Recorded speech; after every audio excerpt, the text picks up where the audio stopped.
Welcome again to another segment of Inclusive Reflections. I am your host, Teresami, and I am happy to have you on board. I want to take this opportunity to appreciate you for always sharing our videos, always commenting. Thank you for the likes. We don't take it for granted. It has been an amazing 1 year of creating content with all its challenges. You are sharing your comment, your engagement makes it a little bit easier for us. Here, we inspire one life at a time. We have created several segments, and today we are on the segment of Know Your Artist, and we have an amazing woman on board.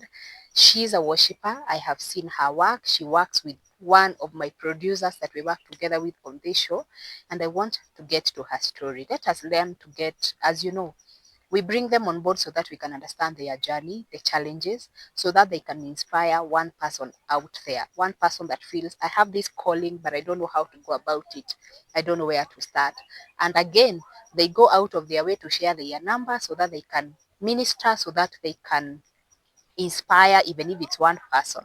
Because we want to assume even them, they were inspired at one point. So help me to welcome on board the woman of God, Jemmie Bett. Bwana Yesu asifiwe. Amen. Uko mzima? Kabisa, labda wewe. Niko salama. Karibu sana Inclusive Reflections. Asante. We are happy to have you on board. Happy to be here. Finally. This is the day. The Lord has made. We have planned this over and over again, but here we are. Yes. And through that camera, I would urge you to say hi to our viewers so that we can get to know who Bett is. Okay. Praise the Lord, everyone there, wherever you're watching us from. Is it a good morning to you, good afternoon, good evening, or good night, all of them? I greet you all in the name of Jesus Christ. My name is Jemmie Bett. I'm born again, and I'm happy to be here today to share my story with you. So I only urge you that you may give us just your ear, that you may accompany us as we go on with my host. All right. Thank you. Even before we go very far, there is a song that you have done for this song here, Gloria Moriro. Can you have redone that song with? I've done it in Luya. my native language. Okay. That is in Luya. All right. Because that is my mother tongue.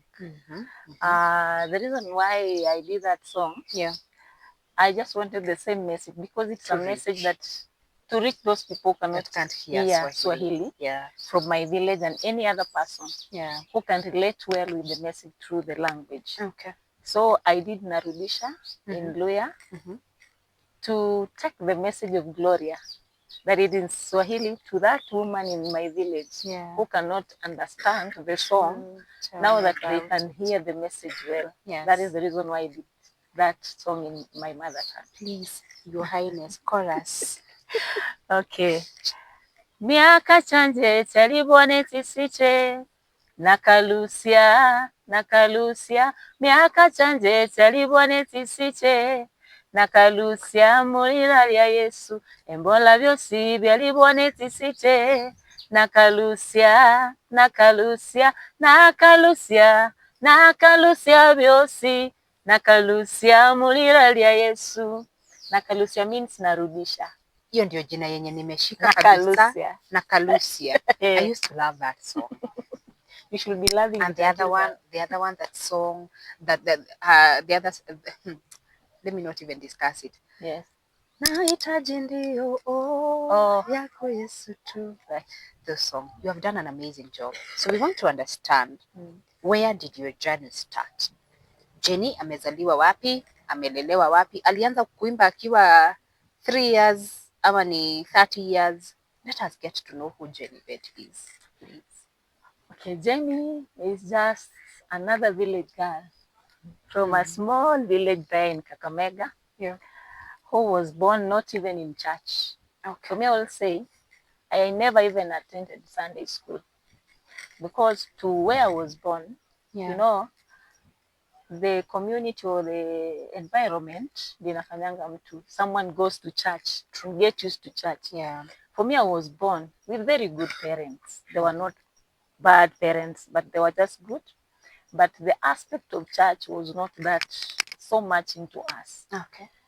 I knew that I would sing, but in my environment there in the village, I used to love football so much. Oh, okay. Because I was born in a family where football was all, everything. You are a girl, you are a boy, there is no difference. Okay. So when I was growing up, I was brought up in a very large family. We were 13 children. Okay. But we were only 2 girls. Mm. So 11.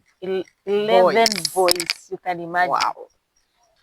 So everything around that, we are also like a team, a full team, 11 players. Hata tuko na substitute. Yeah. So as I was growing, the aspect of singing was not so much into me. Okay. But I always say, I really wanted to be a professional footballer.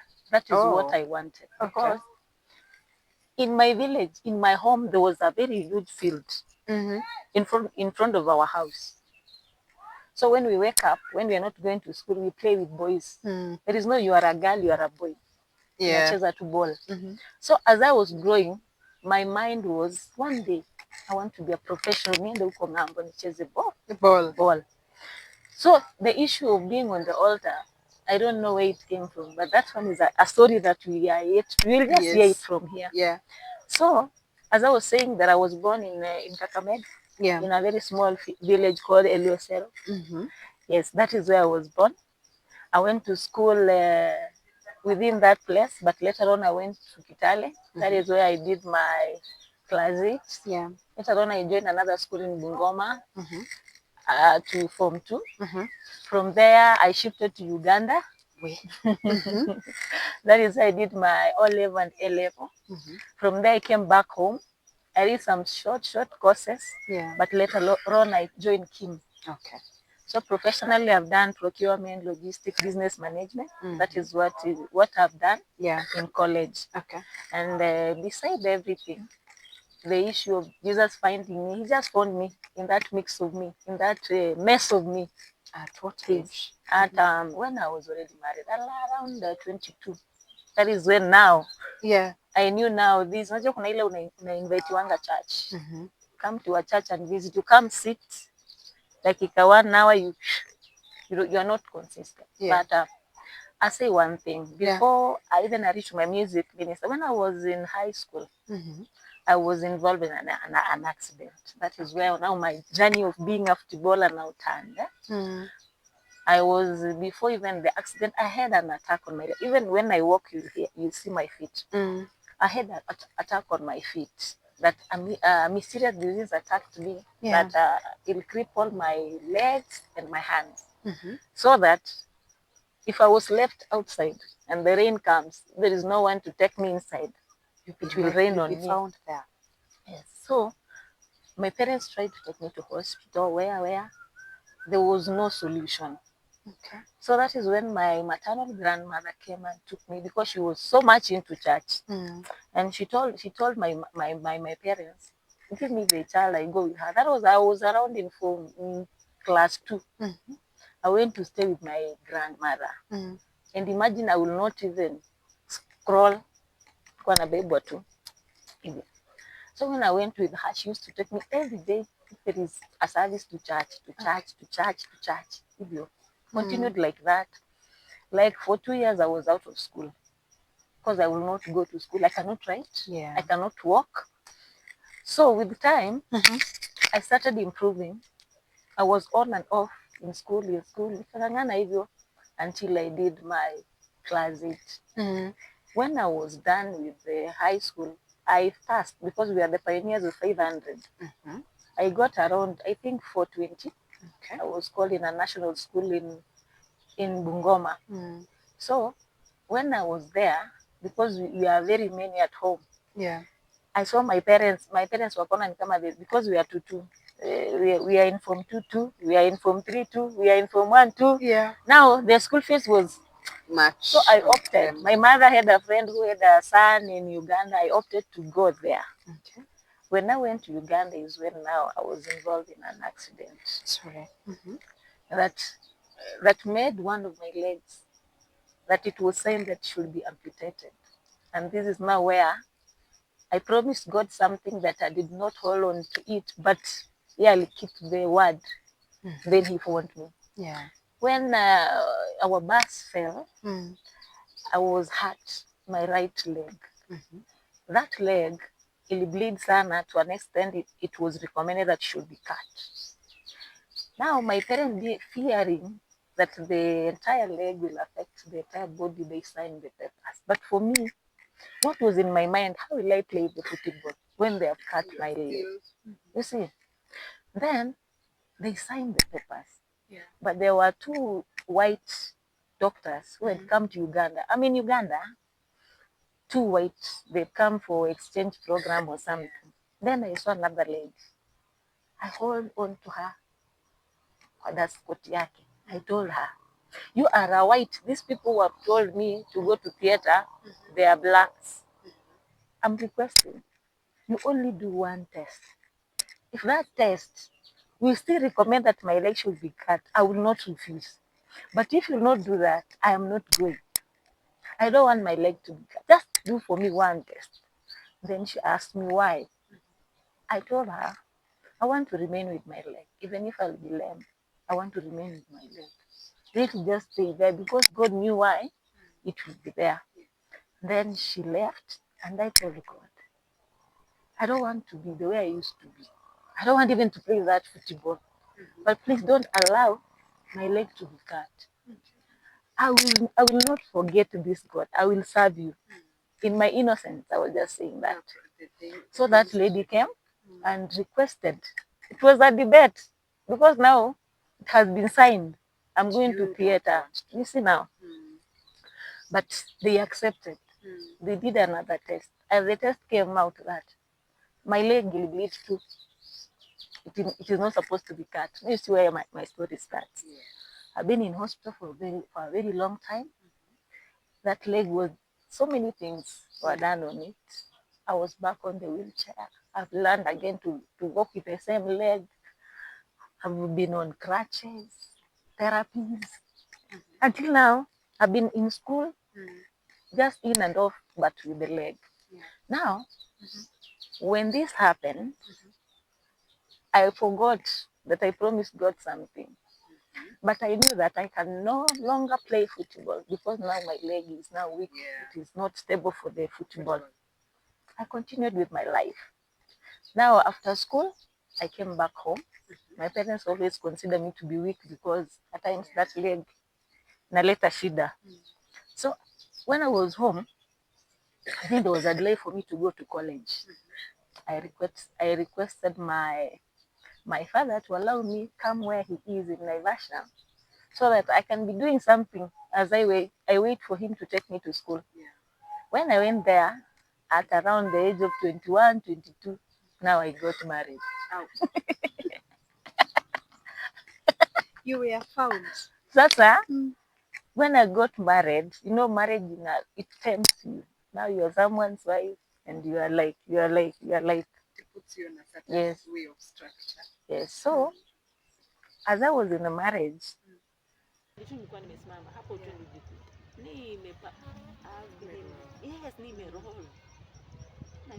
there. I wanted to know what is this all about? Yeah. And now I want to know who are these people? Why are they singing like this? Why are they different? What can they tell me? But sadly, nobody was there that I can ask. When I was going back home now, sikurudi na mama. I went back and told my husband, mimi nataka kuokoka. No. Mimi nataka kuokoka. Hizi vitu ni hakifishi life. Yeah. I want to know who God is. Sadly, there is no one that church, it was the last day of their crusade. I don't even the name of the church. I hear that person too anakuja. Now there is no good. But in my heart, I'm feeling that I want to change. Now because of what? Because of that song that was being sung there. Now, nikapata kidogo, naanza kuingia church, nasikia sikambuni. Naingia tena, nasikia sipati hiyo kitu nilipata. I was on that will, but inside me, I stopped even going to sing now. I stopped going hizo. You see, there is something in me that wants to tell me that I don't understand. One day, I woke up. I started just walking, and I went to one of that church. I had the same song I had. So yeah. When I enter that church, I sang again, asked the preacher, I just want you to tell me what to help me. What do I want? What do I? Just tell me anything. He asked me, born again? Come here and you He led me to Christ. Yeah, he was a very good father to me together with the wife. Now you see, I was singing. Yes. I've come this side. I don't even want to sing. Hata sina hiyo sauti in the first place. The voice we're hearing today, I think that time was I was singing better than how I don't know, but ilipoteaga. I tried to sing this side. Ooh. The preacher told me, God is the way. Hataki tuko vijuzi ya Misri. Ulete Canaan. So, yani nilitaka kabisa kuchange mimi. When you went home, now you've gotten home. Wait, what did your husband say when you said unataka kuokoka? Alisema hiyo ni sawa. Because sasa anajua tu na mwenyewe. Ananiangalia. Nilikuwa mbeta sitaki kuimba hizo manyimbo. Sitaki kuimba hizo nyimbo naimba. Sasa nataka kuimba na sijui na sitaki hizo vitu. Okay. And he just laughed. He took it as a joke. Now you go, you're walking around, you see the church, you're born again. The discussion when you get home, how is it gonna be like? You know, I was like, you know what was it? I don't know what nitakwambia basi sijui kama ilikuwa. I went fast and burned all my clothes. The ones I was having. Now tell me how bad were they? I don't know, but I think it was just a way of God working on me, so that I can just start from zero. I shaved my hair. I'm telling you the truth. I just wanted to be another person that the people are not used to. Like, nataka tu watu wale hawatapenda vile niko tu waonekane. Kuna kitu nataka but sijui ni nini. You see, it's like you want something but you don't know what is it. Yeah. And you don't know the requirements. So I burned all my clothes.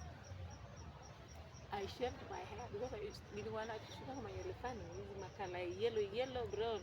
So nilikuwa nimechapa dye. I shaved. And I was just embarrassed. One husband alipigia brother, your sister is like the head is going haywire. I don't know what is happening. Nikamwambia mimi natafuta tu God. Nikimpata, I will now settle. And he will tell me what he wants with me. You see, it took me very long time for me to sing again. I was really willing to take off anything, to learn, to know who is he, what are the requirements, what is baptism, what is being filled with the Holy Spirit. Because all those things, I didn't know. Because I told you, I've never been to Sunday school. I used to enter the church. I was born being told that we are Catholics, that I don't go Sunday. It's like a Monday to a place. Not because my parents are bad, because they are also being brought up like that. You see, they were brought up in an environment that they are not taken to church. So what I was trying to say, see ati ni wabaya. But now God was working with me slowly. That was in my verse. When I went to Mombasa, now I went to a bigger church, a city church of that church. I used to sit, but I was very committed. Very committed. Anything they say, if it is past fasting, I'll do faithfully. So it is 3-day dry fast. You will. I better lock myself, but I just wanted to know, what is this that people do? What is this that I don't know about God? Then I was asking, I remember at that time when I was in Mombasa, I remember when I told God, if you won't allow my lips to be touched, what did I say? I'll serve you. Now, I started now. Because in that bus, there are my friends who died. There are my friends who are on wheelchair until now. There are those who don't have feet, hands, macho. When you wanabebwa too, some died, some stayed for 2 years because of the challenges they died. and God has really kept me. As I told you, like from the start, the same thing, legs, why are they just legs? Legs. So when I was in Mombasa now, that is when now I really wanted now to serve. But now I don't know where to serve. I will come to church, lunch hour I come, Sunday I come, I wipe the chairs, I do what wish. Hiyo church ilikuwa ya tents. Nikisema hivyo utaanza kuconnect, sitaki kuconnect sana. Nilikuwa nimeanga tents nyingi, tulikuwa wengi karibu 2000 people. So in our tent kama hii place yote, will come with the men. I think I've gone for a conference. I know what you're talking about. So I will be helping the men kuwapea chuma wakiweka. Nimewatoka job, nimeacha mtoi, ni wipe viti nifanye nini. Now one day, we came from the town. There were no singers. So asha moja kaniambia nasikia tunaongea tunaweza imba, si ushikiliange kabla hawa watu wakuje. Now you see, that was in 2012.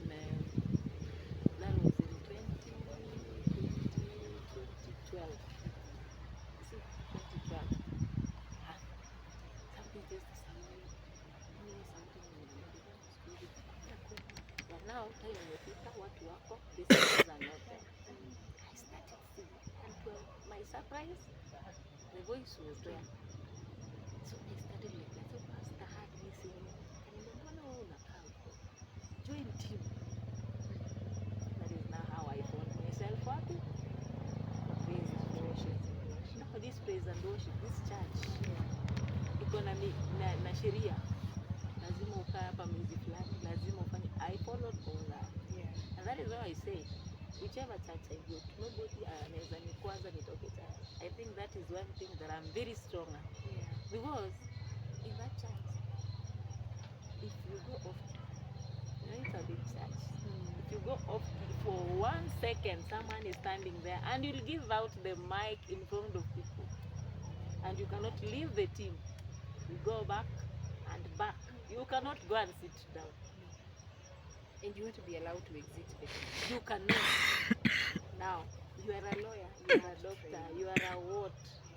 If it's time for practice, if you don't appear, you will not stay in the altar. If you don't come in the morning for 6:30 prayer, you will not, hata kama wewe ndio ulikuwa unalipa, you will not. There is a way to dress, there is a way, I will not go to detail, but that place gave me so much discipline. Yani nakubonda, nakufinya, mpaka unasema, bado ni church. One funny thing, you will be easy to go to the Jamaica, but you will not give up to go anywhere. And I think that was part of my preparation. That church nikumekelea chai hivi kwa meza. Unaona message this time for prayer and fast discussion. And nobody is watching moment. The discipline. Unabisha tu thermos peke yako. And for me, I'll say, as much as there was so much contradicting doctrine, that place really made me who I am today. Personally, I cannot have a church because someone said, in fact, nasemaga siwezi nyimwa mic. Ukiona mic ikiji side yangu, ndio sina kitu ya kupea watu. God anajuanga uko empty. But if I have Terry, even he can make someone who was supposed to sing sick. True. For me That one I know. That one I know. Sindio? Yes. If I have something, and my daughter has something, he will make a way. The mic will find itself. Even places that you didn't imagine. That is the truth. So that place really made me, even today, made me who I am. And that place, one funny thing, they never allowed people to record music now. You are only a music minister. No, a worshipper. In fact, a worshipper in church. Yes. So I stayed in that church for how many years now? Almost 9. And I did everything. I really served. I really gave my best. Anything they say, hata kusema kukaa kwa hii kiti ni mbaya, I was that obedient. I will sit down. Without questioning. With that, slowly God now started speaking to me. I will go pray and He gives me direction. So now I find part because I'm now at least niko mahali naweza ona mwangaza, si kama vile nilikuwa. I'm somewhere that I can see. So I was in that church for a very long time. I served. I was a leader. I served. I went to the trainings that is the etiquette, what entails a worship minister, what you are supposed to do, what are the do's and the don'ts, how can you prepare to minister, all that. Yeah. So I think sasa God akishani prepare amemalizana na mimi, he made me exit. When I exit, I didn't go to the studio. I've done vocals, backup for so many people. Yeah. But mimi kwa sababu niliambiwa you should be a worshiper in church, sikuwa na ile mind naenda studio maybe ni record. Mimi kwa najua tu niende church, ministry. So one day nilienda kuback into studio. Na tu si kitambo mimi nimeanza music theory ku record. It's like 2 years zijaisha actually. What do you mean? I'm telling you, my first song hata kienda YouTube iko na miezi 6 if I'm not, kama ni sana ni 2 years. Okay. Nilienda kuback into studio. Na ujue hata before I used to write songs. I have a book in person. But sijaenda studio. Nikabaki hiyo. Kwanza nikamwambia wimbo yako hii stanza. Nikaanza kurekebisha hiyo wimbo yake. Hii stanza siweke hivi, anakubali tu. So your producer akaniambia. I told him no. I do ministry in church. Do you wish to one day sing maybe? Yeah. Do you have a song maybe written or any cover or something? Nikamwambia songs I have, even I have my own. I have a book, like around 8 songs I've written, mine, not covers. He said, I want you to do one song and you will not pay. That is my first song, Nakutamani. I did Nakutamani.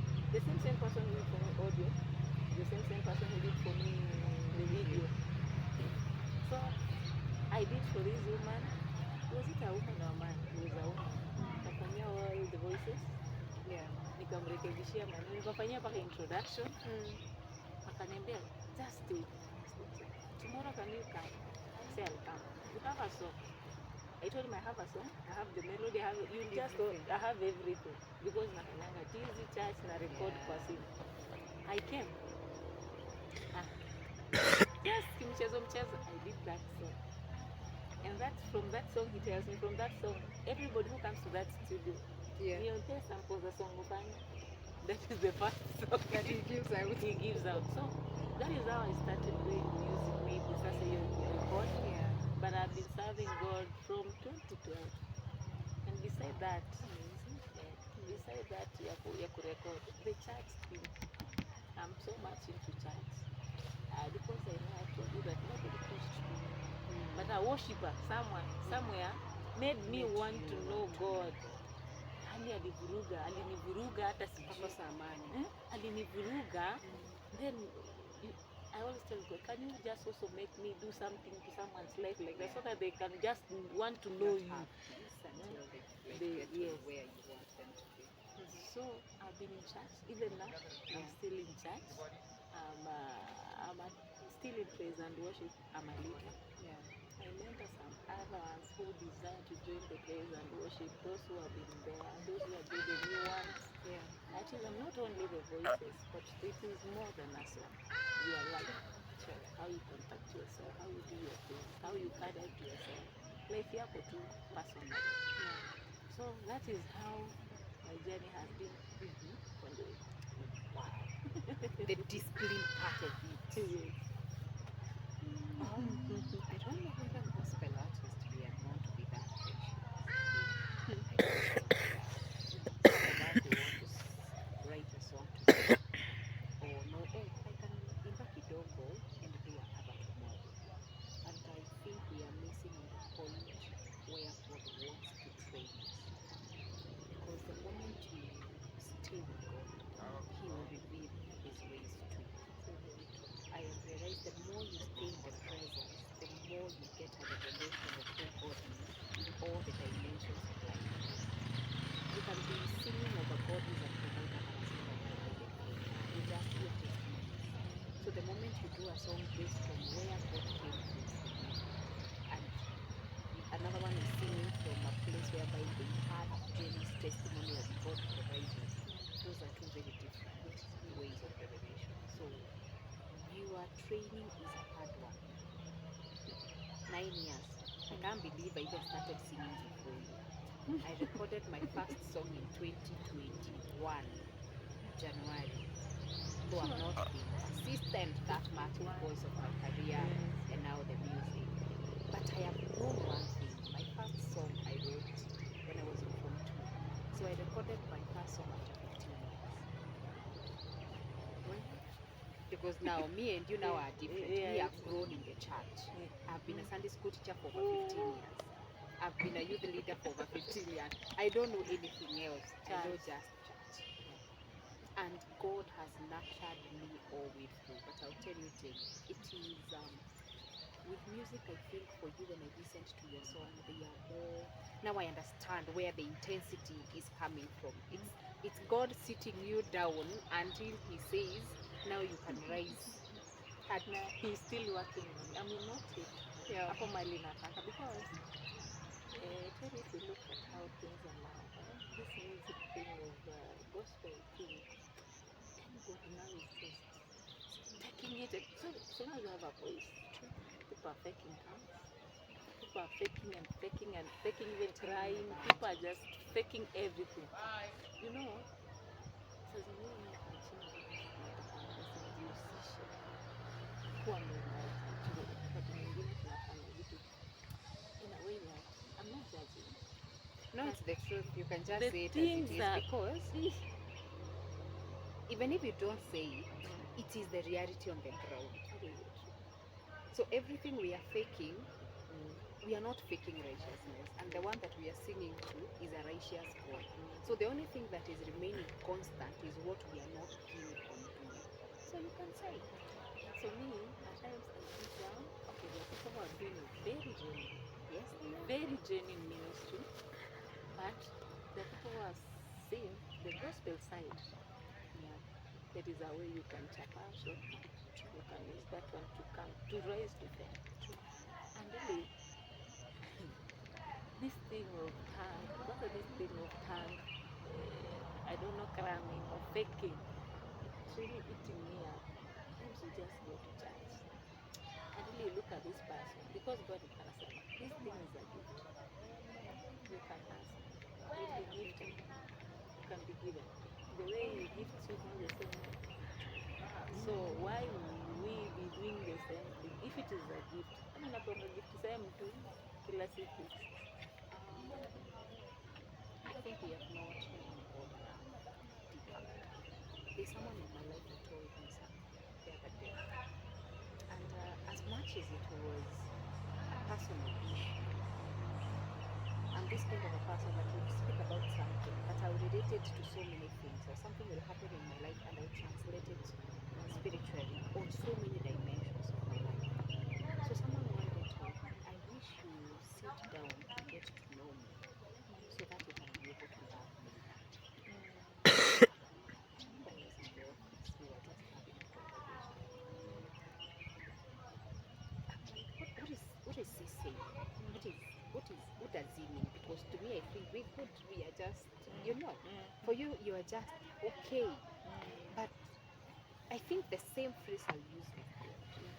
Some of us, we don't want to seek God. We don't want to pay the salvation, the costs of righteousness. We don't want to get to, and you see the principles of success, the principles of God elevating you, the principles of making it in life. Sisi ni sisi tuko na shortcut zetu kabisa, lakini that price that we want us to pay, it is so costly because without discipline you cannot attain what God wants. And God at times, I think He's looking at us. I don't know where you are or me and I, and sometimes you ask yourself, do I represent you the way you want? Am I even supposed to be standing to say I represent it? Because again, we want to be known. We don't want to individuate and know God fully for ourselves enough that God will take us places. We want to belong to akina Jemmie, waimbaji. You know, so we are willing to do anything to belong to that space. And I'll tell you the truth, when I hear you talk about the training, it's hata kwa kanisa. Si praise and worship, unajua ni sisi tunahamanga kanisa the most. Ushaisikia Asha anahama kanisa? Ukinyimwa mic, unakaa. Ukiambiwa this dress, it's good, but it's not good for the altar. Kwani, you see, one thing really I'll tell you, if people know the God they always sing about, wangejua vile ametengwa, yani how separated he is, and what I'm not saying that so we also have my weakness, but there are things we do to extreme. We want to fake. I want to ask you, have you ever gone to a service? Someone just worships until even that preacher cannot stand. Cannot stand because the weight of his glory is so intense that because he has come in, if he is in the house, who else can talk? Who else can stand? Then why are we faking so much? People are really faking. I'm just having issues with fake. Then if a lot of, and you know what, we fake so much from our Nigerian culture. And those people, but they are very real because that is them. Yeah. Kwa sababu they have their own closet that God reveals to them that sasa sisi tuende kwa closet zetu. We also, why are we having the Nigerian thing so much? Kwani hakuwezi kuwa na Mkenya amezaliliwa hata Nigeria pia wapopi? Why? You see, people who are, let me not go to that until I say, ile injili ya kitambo, as much as watu wakuanga very fiery, they are very genuine. Very genuine. Kila kuimba ni genuine. Kama ni kuomba ni genuine. Nowadays, someone prays for seconds. Ako kwa wingu ingine. He's even prophesying. Then this person is ukimfuata nje. Ako nauliza, which kind of God is this? Okay, wanasema his gifts. Not revocable. But kuna kiwango yenye God anakurevealia, lazima uko very close na. Huwezi kuwa close na God if you are not doing what is right to you. That is very true. Sasa, I'm not judging, but I always sit back and ask myself, these tanks, and God lazima tuipige tu tanks in Nigeria. You see, this is what I feel like. I don't know whether it's some pastor you should start saying that God will give you a lot. And the moment you divert from his ways, he's not going to take his thing to you. You'll be left with the people. And I think this is what is happening.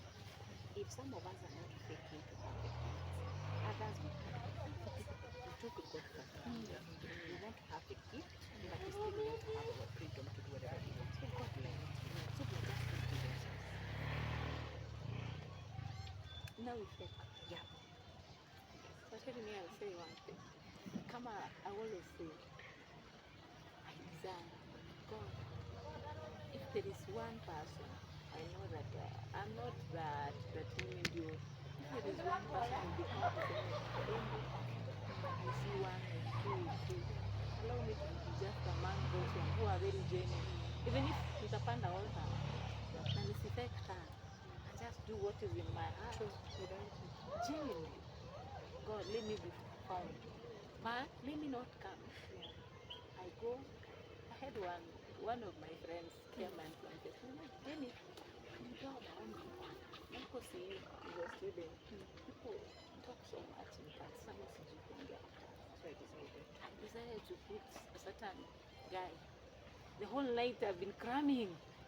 I've been cramming. So when I went to the altar now to pray, all of them went. Then I asked them, do you believe in God? Do you believe that we can do exceeding in the Bible? He said yes. I asked them, what person you're listening to? How was he before the tanks thing? I followed his story. He was. Kasema, the same God. Can that God still? And that's God still instill instill that instill that what you desire, that you see in that person in you. Yeah. He said yes. Then why don't you? There is a price that guy has paid. Pay the price. No, kwa kulipa price hapana. Pay the That one price.